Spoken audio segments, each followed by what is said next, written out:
Hey, it's Alan, and I just wanted to let you know that you can now listen to the ongoing history of new music early and ad-free on Amazon Music, included with Prime. One thing before we start the show. I want to let you know about a special interview you'll hear at the end of this episode. It's with the host of a brand new podcast called Architects, the Architects of Art. The cool thing is this show is hosted by Director X and Taj Critchlow, two of the biggest music video directors on the planet. These guys are responsible for game-changing videos from artists like Drake and Coldplay and Kendrick Lamar and so many more. Hope you enjoyed the discussion. I sure did. That's coming up at the end of this episode. All right, let's get on with things. Sometimes the pressures of life become a little too much, and the methods of escape we choose to cope with them aren't exactly the best ones. Over-indulgence with and reliance upon drugs and or alcohol is never, ever a good thing. And when you get so far down that road, you need help. When you're a musician, you have to deal with a whole new set of circumstances that ordinary people never see.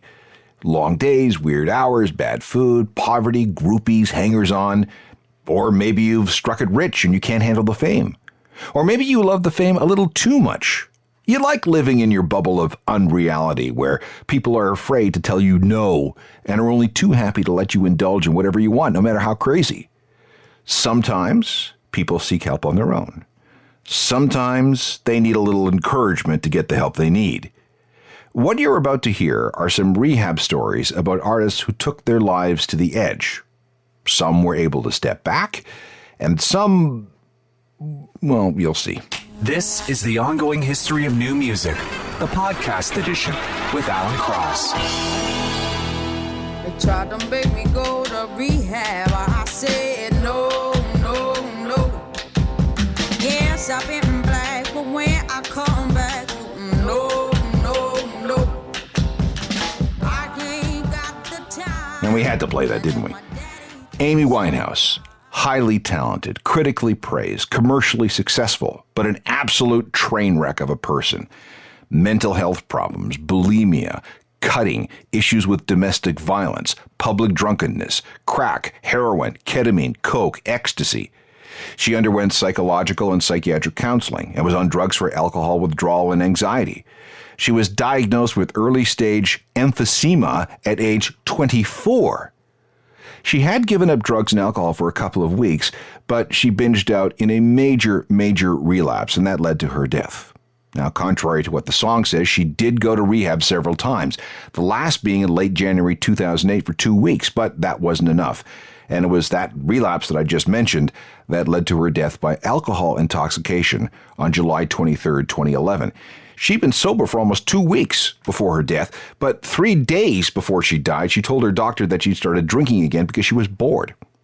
The coroner's report concluded that she spent her last hours drinking vodka alone in her bedroom while watching YouTube videos of herself. She drank so much that she stopped breathing, and she slipped into a coma, and then she died. She had a blood alcohol level 20% above what's usually fatal.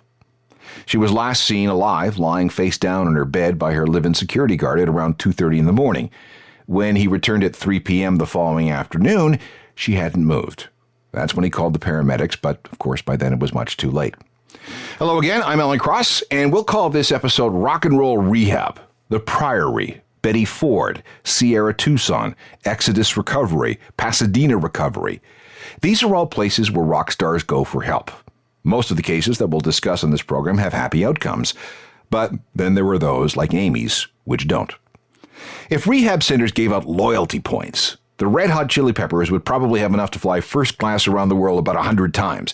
But let's just focus on singer Anthony Kiedis, otherwise we'd be here for hours. When he was a kid, Anthony was sent to live with his dad in Los Angeles. Blackie, that was Dad's name, was a bit actor who had a drug operation on the side. By the time he was 12, Anthony knew how to roll a joint and how to grow a fingernail so it could be used as a Coke spoon. By 14, Anthony had tried heroin. When the Chili Peppers got going, so did Anthony's drug habit. Heroin really was his thing. Smoke it, snort it, inject it, whatever it took. He'd disappear from recording sessions for days at a time. He was a full-blown junkie buying his stuff from some gang types under a bridge in downtown Los Angeles. We'll get back to that. His first serious trip to rehab left him sober for 5 years, but then there was a relapse in January 1994 when he had a wisdom tooth removed, and the dentist put him on narcotics for the pain, which was a really bad idea. Valium and Percodan led back to cocaine and heroin. That went on for about a year before he checked into the Exodus Recovery Center in Marina del Rey, California. He'd get straight, then relapse. Back to rehab, then relapse. This went on until about 1997. A trip to India put him in a spiritual place. And when he got back to LA, he checked into a last chance rehab place called the Impact Drug and Alcohol Treatment Center in Pasadena for about a month. This is a place that has hosted every member of Motley Crue and also Brent Gurewitz of Bad Religion. He, by the way, used to have more drugs smuggled into him inside the rehab center that were inside hollowed out fruit. Seriously. This visit seemed to really work for Anthony, and it did, for a while anyway. But then there was a bad motorcycle accident, a really bad one, that led to codeine and Percocet and OxyContin. But because his body had built up such a tolerance to these chemicals, nothing really worked. And the pain of 9 months of physical rehab for his shattered arm were extremely painful. On his 35th birthday, this would be November 1st, 1997, he checked into a rehab unit called Steps. No luck again. But finally, by the end of the decade, he'd kicked all his habits and remains clean as far as we know. He's still not the healthiest guy in the world. All that IV drug use resulted in a case of Hep C, but at least he's still alive. Don't know how, but he is. Back to that bridge in Los Angeles where he bought his drugs. He's never said where that bridge is because he's afraid that it might become some kind of weird fan shrine. But some detective work has narrowed it down to one in MacArthur Park that leads under Wilshire Boulevard.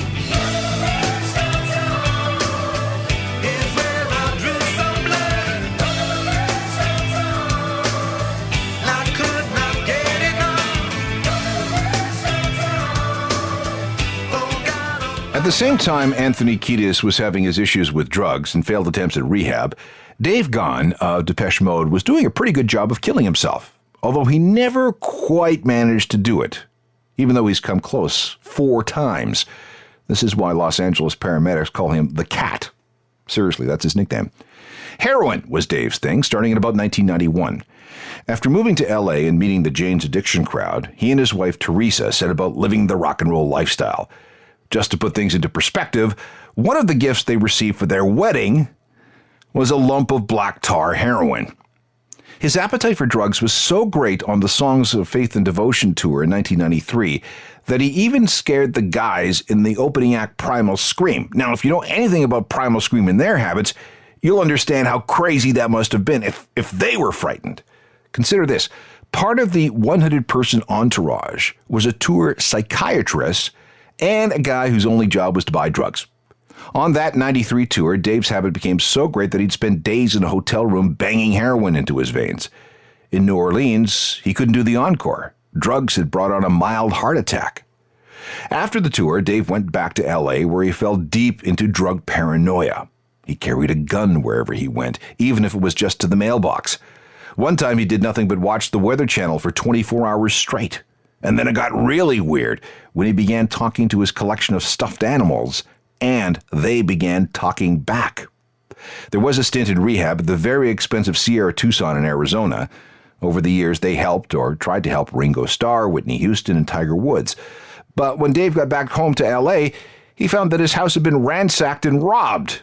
He loaded up on heroin and checked into the Sunset Marquis Hotel, where slashing his wrists seemed like a good idea. When he woke up in a psych ward, all he wanted to do was get high again. He tried to hang himself in the bathroom, but that didn't work. Then came May 27th, 1996. After flying back to L.A. from New York, where Depeche Mode was working on new material, he again checked into the Sunset Marquis and injected himself with a heavy mix of heroin and cocaine. Massive overdose. At 1:15 in the morning of the 28th, somebody called 911. Don't know who, but somebody did call them. When paramedics arrived, Dave had been clinically dead for 2 minutes. When he got out of the hospital that time, he went straight back to drugs. But this time he felt nothing. There was no buzz at all.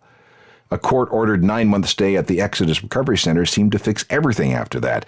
And as far as we know, Dave has apparently been sober ever since. Try walking in my shoes, you'll stumble in my footsteps. Keep the same appointments I get. If you try walking. So far, we've covered 2 successful stints in rehab and 1 failure. Next, did you hear about the grunge band that was formed at a rehab center? Welcome back to more rock and roll rehab stories. Pearl Jam seems to be a pretty together band, but guitarist Mike McCready has a history of issues. He was diagnosed with Crohn's disease at 21, which may have had something to do with his substance abuse issues. The first came in the early 1990s, just as Pearl Jam was getting going. A lot of drugs, plenty of drinking. He'd binge, clean up, and then relapse. That went on for the first 3 years of Pearl Jam's existence. He says he was young and confused. He was in a famous band. He was always on the road. He had more money than he'd ever dreamed, and he lived in that bubble where the real world didn't exist. But what really pushed him off the wagon was the death of Kurt Cobain in 1994. Substance abuse and depression. Not a good combination. The other guys in the band kept saying, "Mike, you're way too effed up too much of the time. You need help." So after hearing this a lot, Mike enrolled in a rehab program at the Hazelden Rehabilitation Center in Minneapolis. He needed to get as far away from Seattle as possible. This is where he met a bass player named John Baker Saunders. They bonded in rehab and decided that when they got out, they would form a band back home in Seattle. They did. And I can't imagine what the chemistry might have been like, but okay, pun fully intended there. There was Mike on guitar. He was a recovering alcoholic and drug addict. There was John on bass, who had his own issues. Singing for the band was Lane Staley of Alice in Chains, a guy who had a reputation as being the biggest drug addict in a city of drug addicts, and a guy who would later die a gruesome death from drugs, but we'll get to him. The most stable guy in the band was drummer Barrett Martin of the Screaming Trees. Really smart dude. Bachelor's and master's degrees in anthropology, linguistics, and ethnomusicology, and an honors student. He also became a Zen artist. But somehow it all worked, and Mad Season managed to release one album called Above, which sold 1 million copies. And it all started in rehab. This is from mid-1995. The river of deceit pulls down.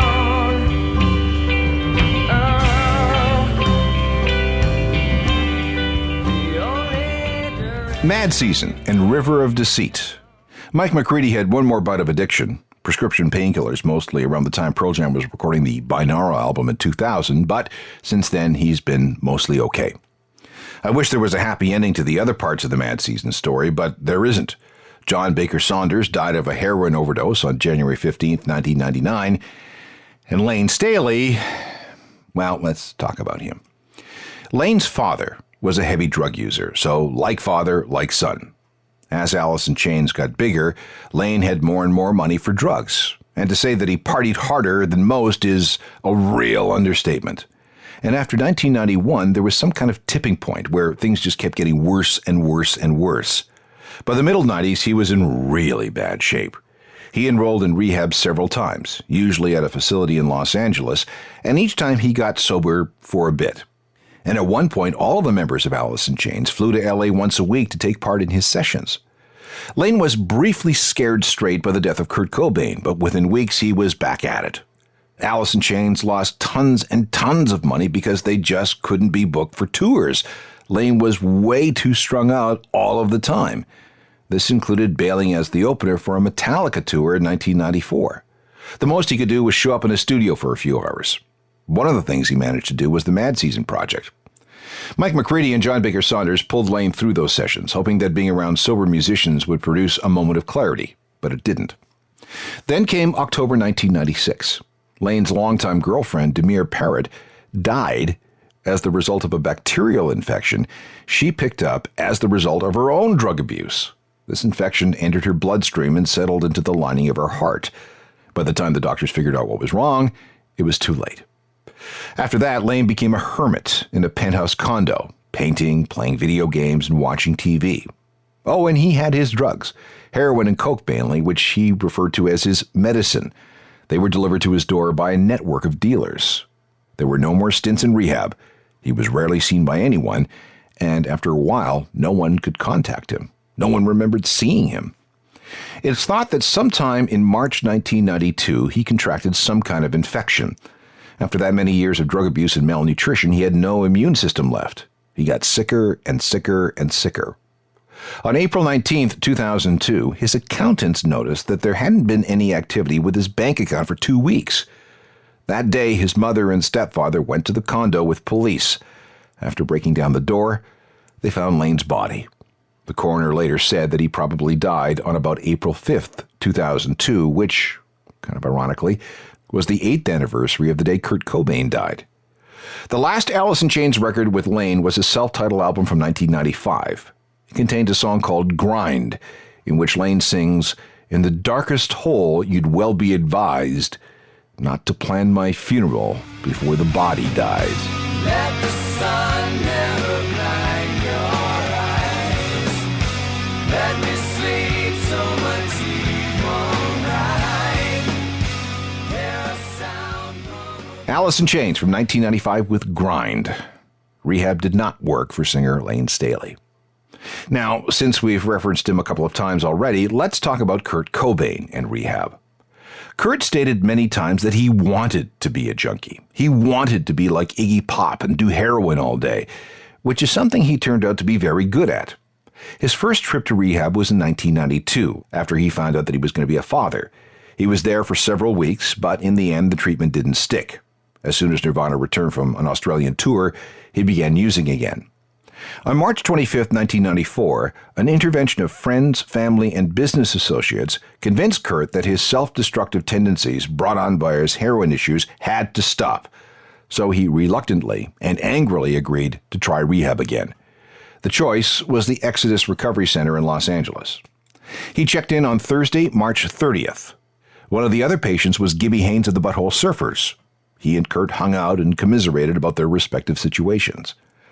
The next evening, 7:25 p.m., Good Friday, April 1st, 1994, Kurt told one of the attendants that he was stepping out for a smoke. Instead, he scaled the 6-foot fence and made a break for it, which was unnecessarily dramatic since under Exodus policy, he could have just walked out the front door. Soon, he was on Delta Flight 788 to Seattle, and by sheer coincidence, he was sitting next to Guns N' Roses bass player Duff McKagan, himself a junkie rehab veteran. When they landed, Duff offered Kurt a ride, but he refused. He signed a few autographs for people who recognized him, and then disappeared into the night. We all know what happened next. Kurt scored some drugs, took them back to the room above the greenhouse of the place he and Courtney had on Lake Washington Boulevard, got high, and shot himself. We think that was April 5th, 1994. We heard the news Friday, April 8th. Never speak a word again. I will crawl away for good. I won't move away from here. You won't be afraid of fear. So that's Kurt's story of rehab, which obviously didn't work, mainly because he was never ever going to face up to his addiction. Now let's look at Courtney Love. She has struggled with substance abuse for most of her life. When she acted up, her mom apparently fed her Valium at age 8. Then her biological dad, a hanger-on with the Grateful Dead, took his daughter along with him. Imagine that being your home environment. Pot came first, then various opiates through her teen years, including heroin at 16. Cocaine came at 19. There, of course, was the big scandal when she became pregnant and allegedly continued to use, an issue that resulted in Frances Bean being taken away by family services for a while after she was born. Somewhere in there was a trip to Cedars-Sinai's Chemical Dependency Center in Los Angeles to wean herself off opiates. She was clean for a while, but after Kurt died, heroin came back into the picture. It wasn't until she got the role of playing Althea, Larry Flint's junkie wife in The People vs. Larry Flint in 1996, that she got clean again. That was a condition of her getting the part, and the producers had to get completion insurance for the film just in case she relapsed. By 2004, she was back into some kind of downward spiral and began using something again, which resulted in a number of embarrassing public situations and a couple of arrests. And there was the time in 2004 when she shot up in an effort to kill herself. That's when she woke up in the Bellevue psych ward. She became an alumnus of a number of rehab centers, the Pasadena Recovery Center, a place in Connecticut called Silver Hill, and eventually she was sentenced to what was called lockdown rehab for 90 days in 2006 on the order of a judge. The place was called Beaumont, a pretty posh sort of place. Emerging from that in 2007, she claimed to be 100% clean. No more heroin, no more crack. But then again, in November 2010, while she was staying in England, she put out the word that she needed treatment to kick some nasty stuff. Need nurses and doctors, she wrote. So who did she ask? Marlon Richards, the son of Keith Richards. How far gone are you when you have to ask the Richards family for help with drugs? But let's give her the benefit of the doubt and take her at her word that she is clean. There were all kinds of lawsuits for various things, and there's still the matter of her losing custody of her daughter because her daughter wanted nothing to do with her, but she seems to be in a good place now. Let me give you a quote from 2011. This is an interview she gave to The Fix, a publication that deals with addiction and recovery. Kicking heroin really sucked. Kicking coke was much easier. The truth is, cocaine was not a good look for me. If you Google me, there's a period of time when you can clearly tell that I'm just flying on blow. It's quite apparent.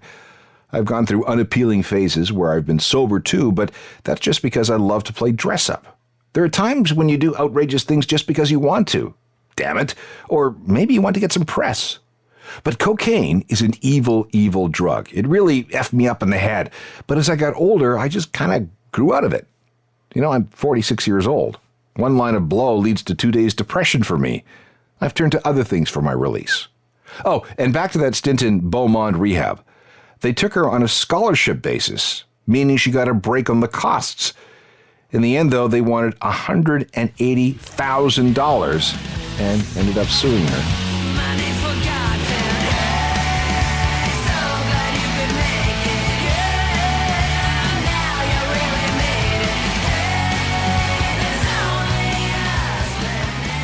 I was just going over the list of substances allegedly abused by Courtney Love. We have heroin, cocaine, crack, Dilaudid, OxyContin, Seconal, and various barbiturates, Adderall, Percocet, and Percodan. Wow. The good news is that Courtney hasn't been in any kind of drug or alcohol-related trouble for years now. I've met her personally a number of times. She seems to really have it together. Good. One more story, and this one has a happy ending. Trent Reznor is another guy who stood on the edge and looked down. After the Downward Spiral album in 1994, he ended up in, a downward spiral. Depression and some sort of social anxiety disorder. The death of his grandmother, the woman who raised him, really messed him up. That led to heavy drinking, lots of cocaine, and ultimately heroin. By the late 90s, he was a mess, a full-blown junkie, and hanging around with Marilyn Manson didn't help matters much either. On the tour for the Fragile album, he mistook some China white heroin for some cocaine and ended up overdosing badly. He woke up in a London hospital. Eventually, though, he woke up to his problems and faced his addictions. He checked into a rehab facility in New Orleans and went through a severe detox. I talked to Trent about his trials in early 2005 when he was about to release the Nine Inch Nails album With Teeth.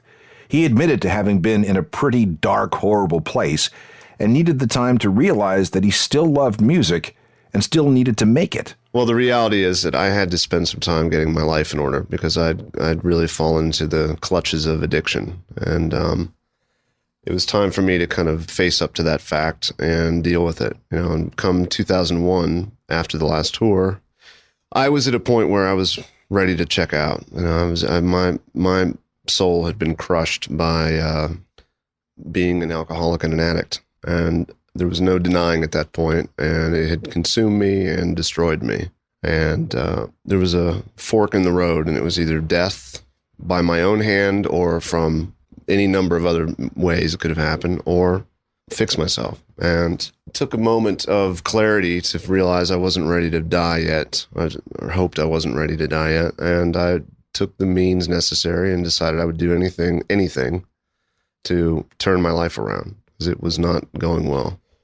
And around that same time, you know, I also, for a change, decided to put a little effort into myself. And I think ever since I got a record deal, I hadn't ever spent any time trying to take care of myself. And I don't mean physically, as much as, I thought I didn't need people and I didn't need friends. And, if situations would come up I didn't want to deal with, I just wouldn't deal with them. And I'd found something that makes me feel good. And that was writing music or recording or playing or touring.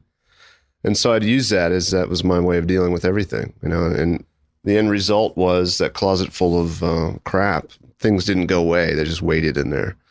And I think in the mid-'90s when superstardom kind of set in and I was ill-equipped to deal with that to begin with, I started relying on self-medicating to get through those things, and that made me more interesting, and that made it able for me to walk into a room full of people. And for a while it did do that. But I had no idea what I was up against. I had no idea really what was happening to me, and I had addressed the situation like in 97 and was kind of secretive about it and didn't want anyone to know because I felt very ashamed that I'd letting something get out of hand. And I kind of white-knuckled it through the recording of The Fragile and on a pretty slippery slope. And when the record came out, I thought, hey, I'm cured. It's debuted at #1. And it was off to the races again. And then I spent a good year and a half testing to see how low I could go. And I found that I can go as low as I'd never want to go again. It's a miracle that I didn't die on that tour. And it was just a miserable time of being sick and sweating and vomiting and hiding and just being awful. So anyway, when I did get my act together and really learned a number of lessons that, primarily humility, being humble, I learned that I don't know everything and I'm not as smart as I thought I was. And the world doesn't revolve around me, believe it or not. And that I don't know everything and I can't control you and everything else, things started to get better. Things started to get a lot better. And I decided also at that time to kind of ease up on the pressure I've been putting on myself to continually try to outdo myself or piling on work I know I can't get through, because it was a way of not dealing with everything else in my life. And I wanted to take a little time and get comfortable in my own skin and feel like I could get to know myself again, get to like myself again, because I hated myself at the end of that run. And I also was very much afraid that I didn't know if I could write anymore. I didn't know if I could write sober. I didn't know if I could, I didn't know if I destroyed my brain. And I really wasn't up for finding that out a week into sobriety. I figured I'd like to see what planet I'm on and see how things work on in this new world. And, so I did. I took some time off. That was in 2001. And that's, shortly thereafter, 9/11, and the world seemed crazy. And I was grateful to be present for all that. And I took care of myself and I did what I was told to do. And I wanted to get to the bottom of what kind of madness was at work inside me, aside from being an addict, things that kind of pushed me in that direction to turn to those things to get through life, and just started a lot of work on myself.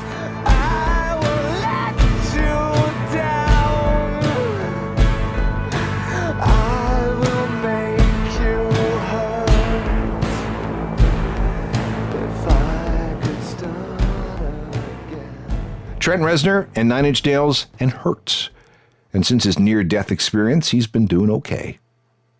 Now, we have only touched on the whole subject of rehab stories. We could do an entire show just on the number of rehab centers where Scott Weiland washed out. We're talking almost 24 occasions. Pete Doherty, the perpetually stoned British rocker, was in and out of rehab for years. He came really, really close to the edge many times. David Bowie went through a program where he and Iggy Pop exiled themselves to Berlin in the middle 1970s. Eminem, he enrolled in rehab in 2005 for prescription drug problems. Evan Dando of the Lemonheads needed help with his dependence on cocaine. Same with Jeff Tweedy of Wilco. Mike Ness of Social Distortion had a heroin problem that he managed to kick. And Shannon Hoon of Blind Melon had a drug counselor, but he wasn't able to keep Hoon from ODing and dying. It's a long list, and it only keeps getting longer. My email is alan@alancross.ca. Any correspondence should go there. My website is ajournalofmusicalthings.com. It's updated every day. And it comes with a great newsletter that will deliver all kinds of cool music information to your inbox by 10 a.m. Eastern. It's free, and you never get any spam. You can find me on Twitter, Facebook, Instagram, and Google+. And then there are all the Ongoing History podcasts. This is a great way to get caught up if you ever miss a show. Subscribe through iTunes or wherever you get your on-demand listening. Thanks to Matt the intern for some of the research help on this show. And technical production is by Rob Johnston. I'm Alan Cross. You've been listening to the Ongoing History of New Music podcast with Alan Cross. Subscribe to the podcast through iTunes, Google Play, Stitcher, Spotify, and everywhere you find your favorite podcasts.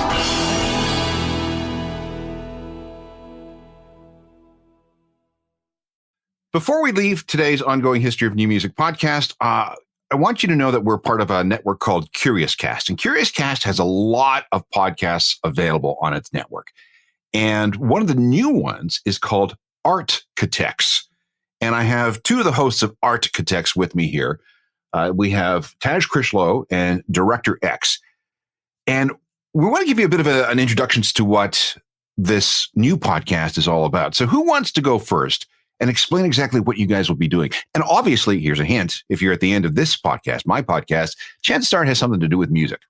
So our show is pretty much about, it's in the world of music. It's pretty much us sitting down with storytellers that come from music videos.